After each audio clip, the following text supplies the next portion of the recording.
Welcome back, and we've got a great guest here today, and that's Alderperson Bill Seil from District 2 in the city of Kenosha. Bill, nice to see you today. Well, thanks for inviting me in, Jason. I appreciate it. All right. Well, for those of you who don't know what an alderperson does, what does an alderperson do?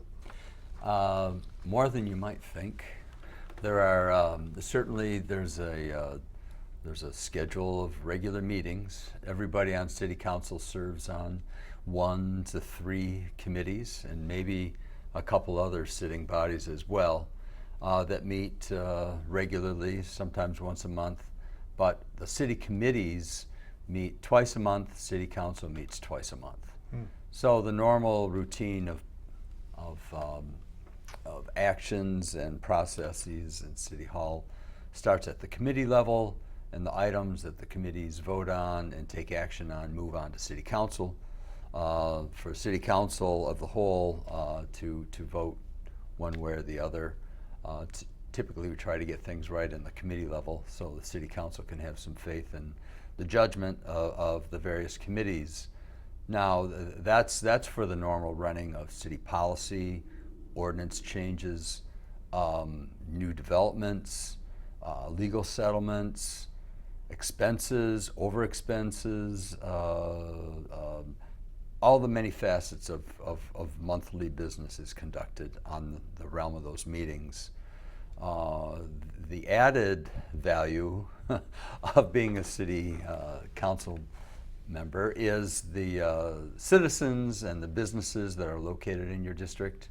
They're having problems with a nuisance property, loud, rowdy behaviors, criminal behaviors, garbage problems, infrastructure problems, sidewalk problems, tree problems, long grass problems, a long list.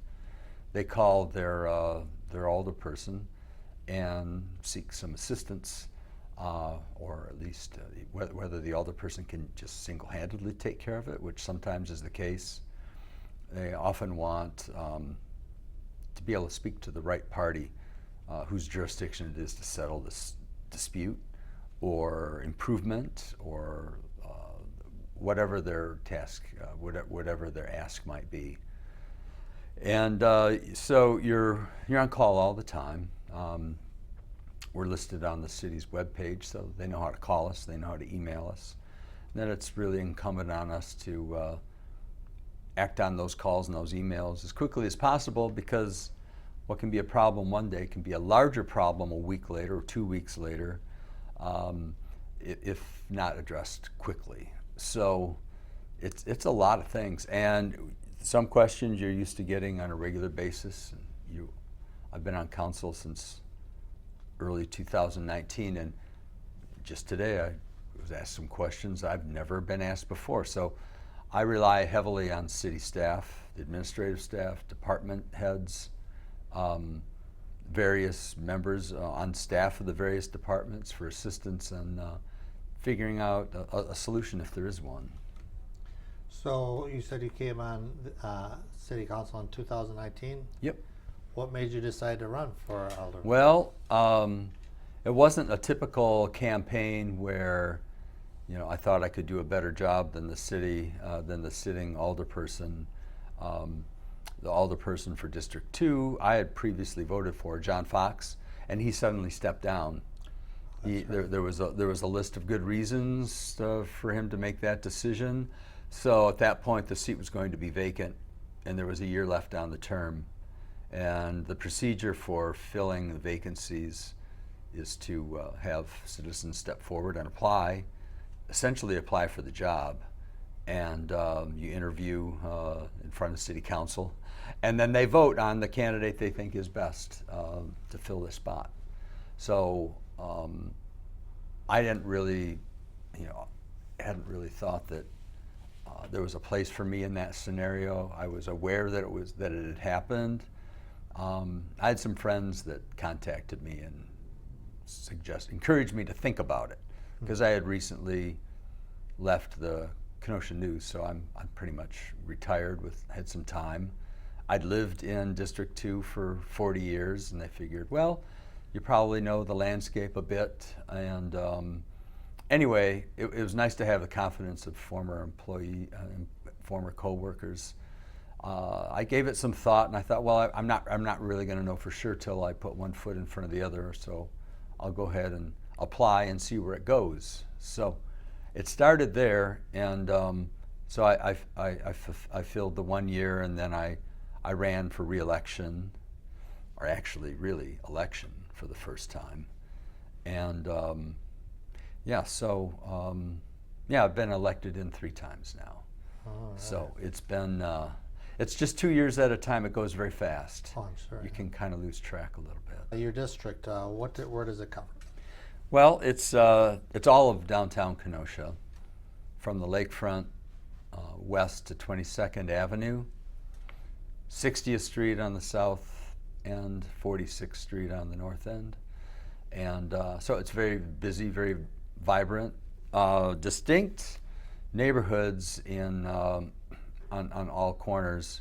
Downtown is a standout of itself, you know, and it's one of high demand and concentration and expectation, and many constituencies there, from the downtown business owners, people who live downtown, everybody who comes downtown.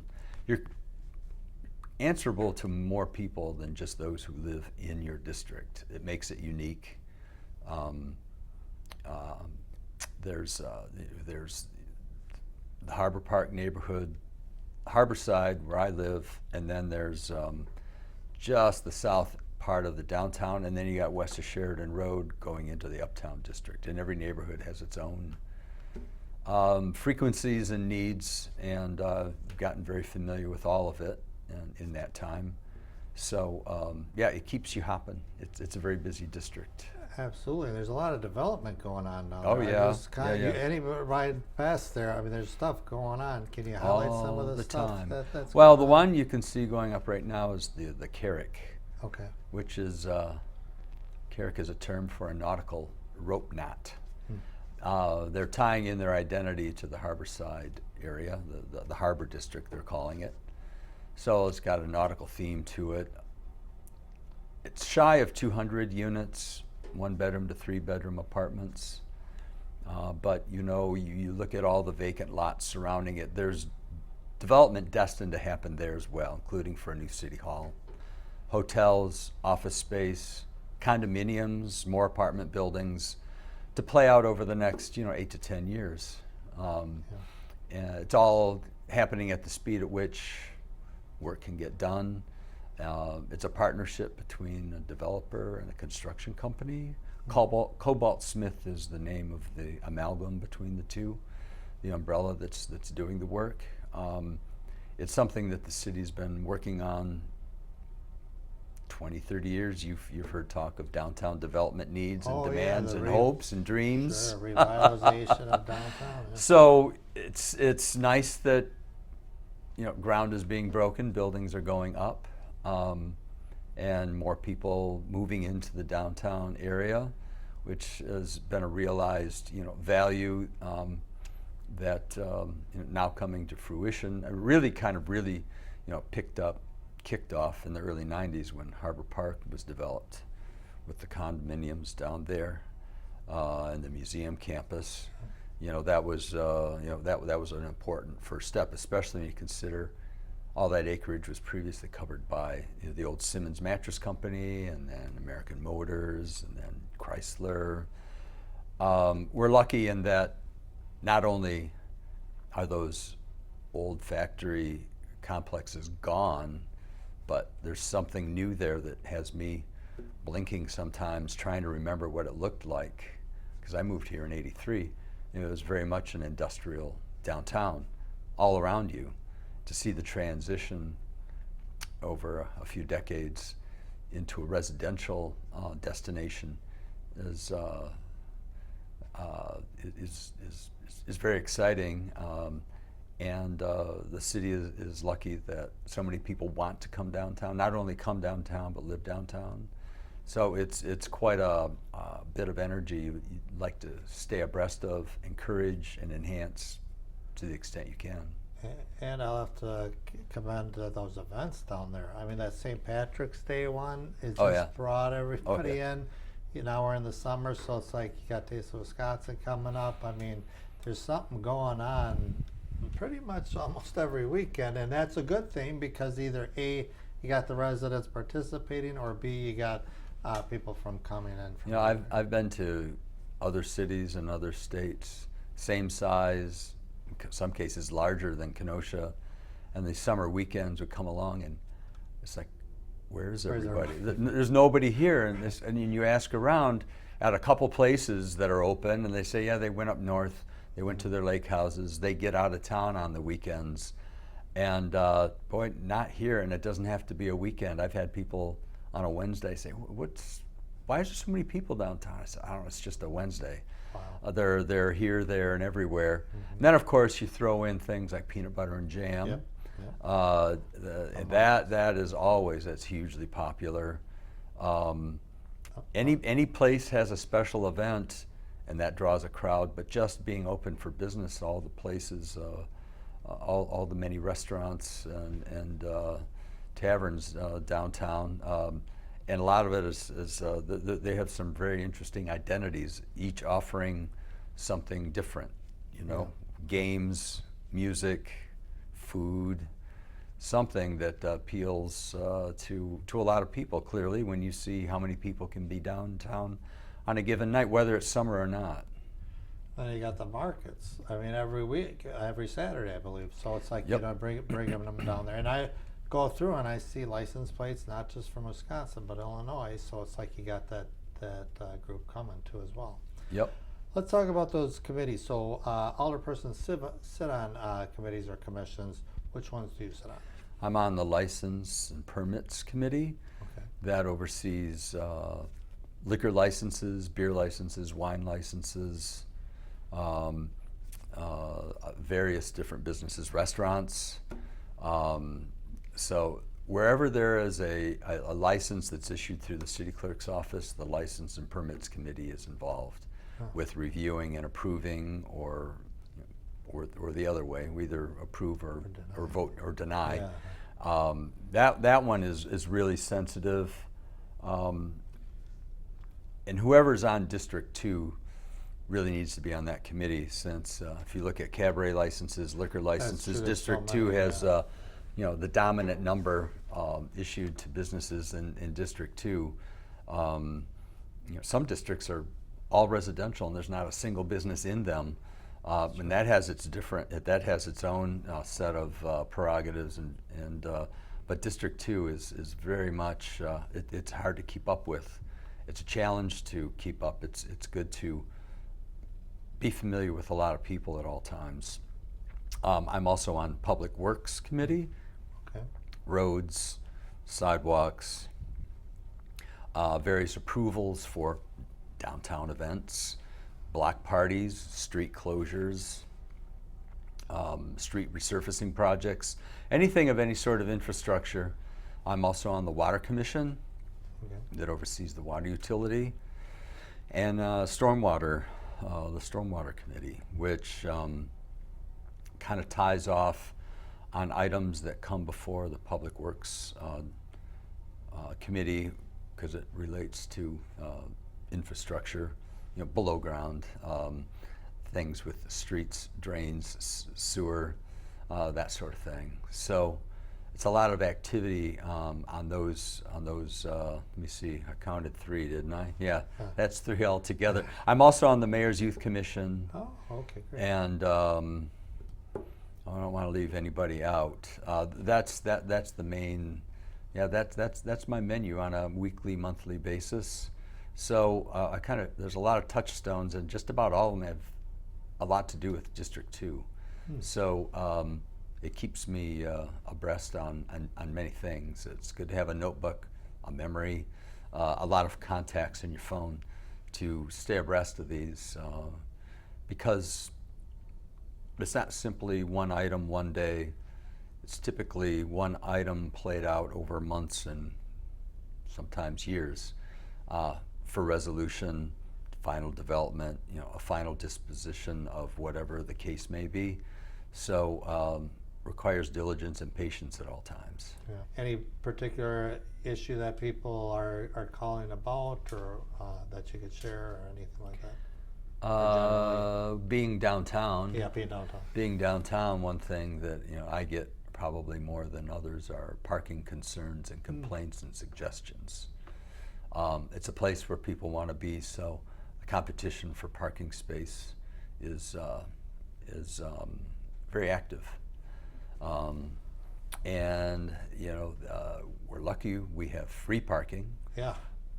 People say there's not enough of it. Not many times the expectation is they want to park in front of the store they want to go into, and chances are that's a lucky day if you find that. Otherwise, you're going to be walking a block or two. We have a parking structure that's absolutely free. Absolutely. So at least you can't argue about the price of it. It's the availability of it, and there's many suggestions that come my way to change that or improve that. So it's an ongoing course on accommodation and what really makes sense, what won't work, and what will just create other headaches. And if it's just going to be a trade-off, that's a harder sell than something that really does help. But it's a good conversation to be having, even though everybody gets frustrated.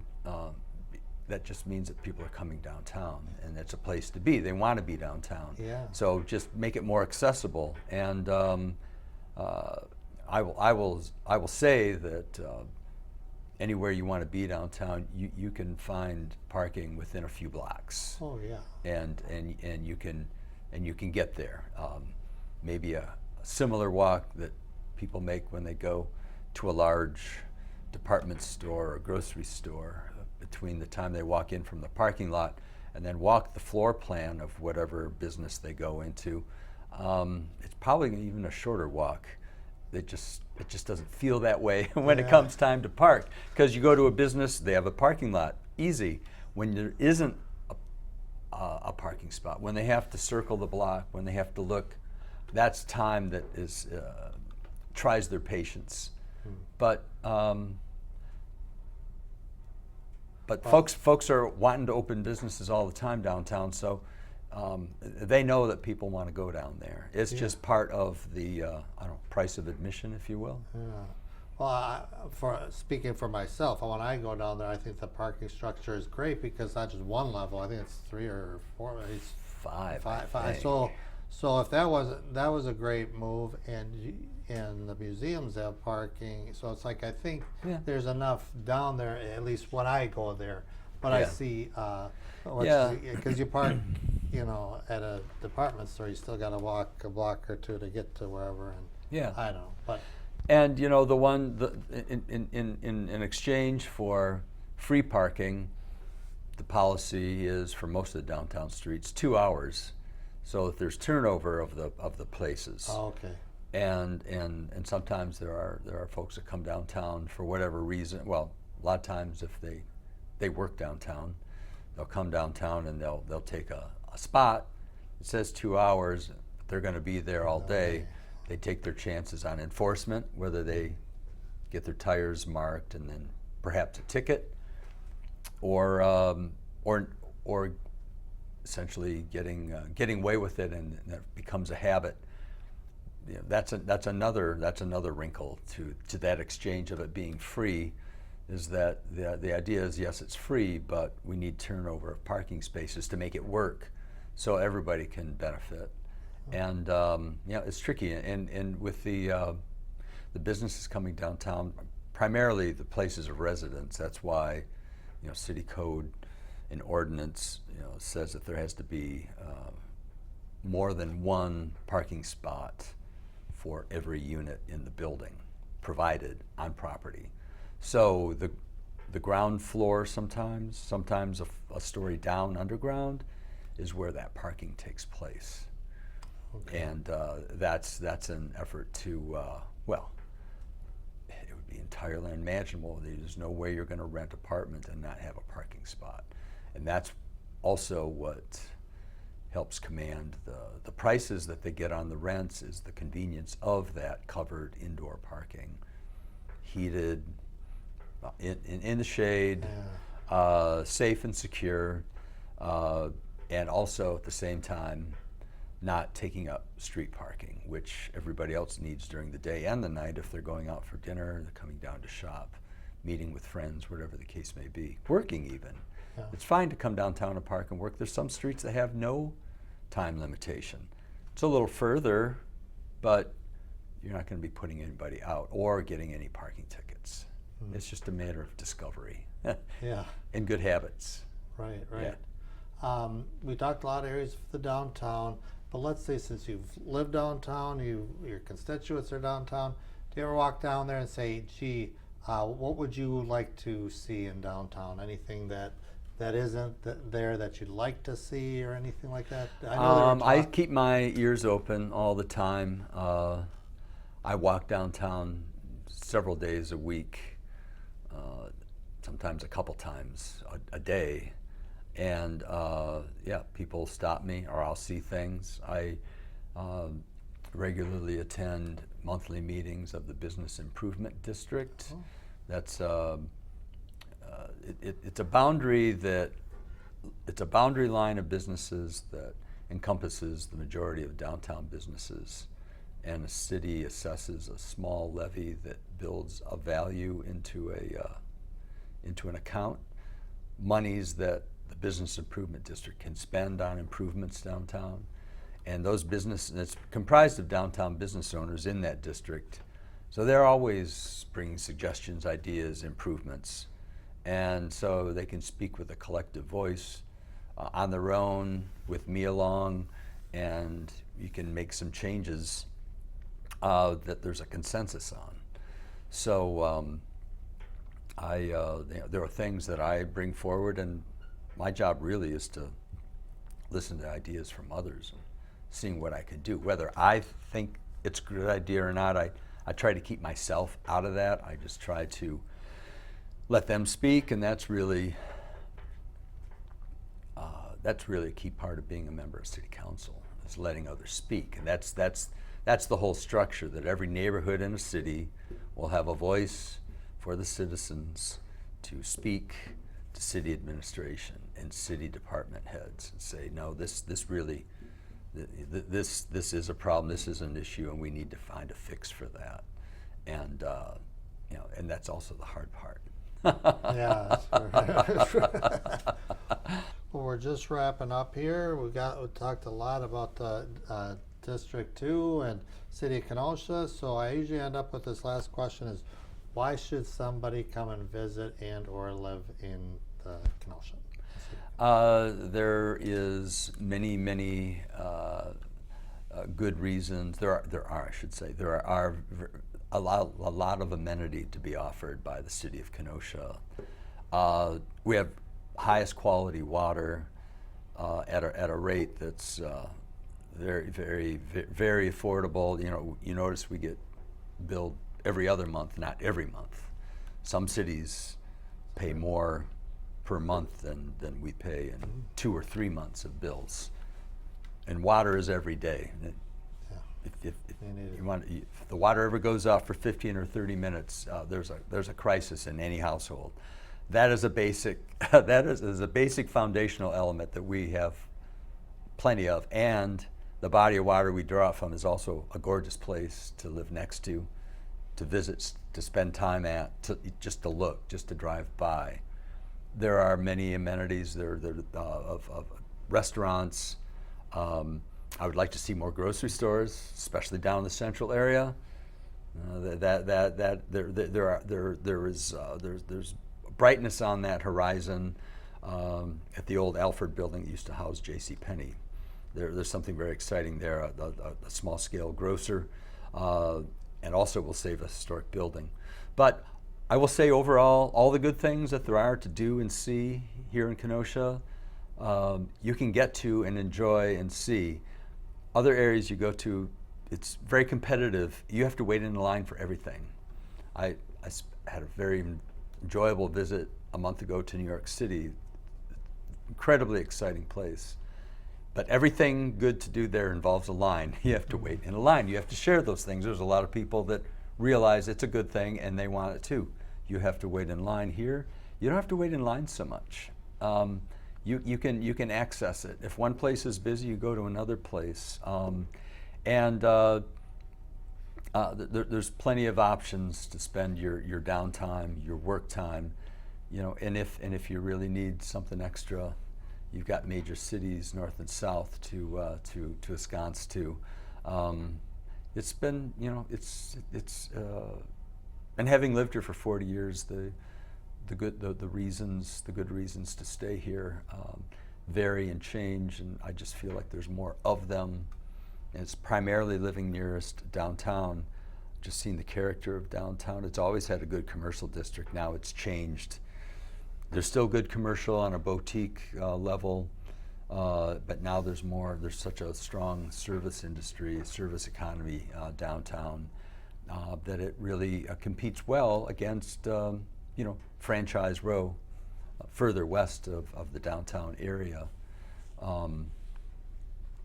Those topics come top of mind to me if somebody's going to consider moving to Kenosha, and certainly you wouldn't have people, developers, interested in making the kind of investment in the new apartment buildings, not only the one that's going up now, but 2 previous ones and a potential 3rd.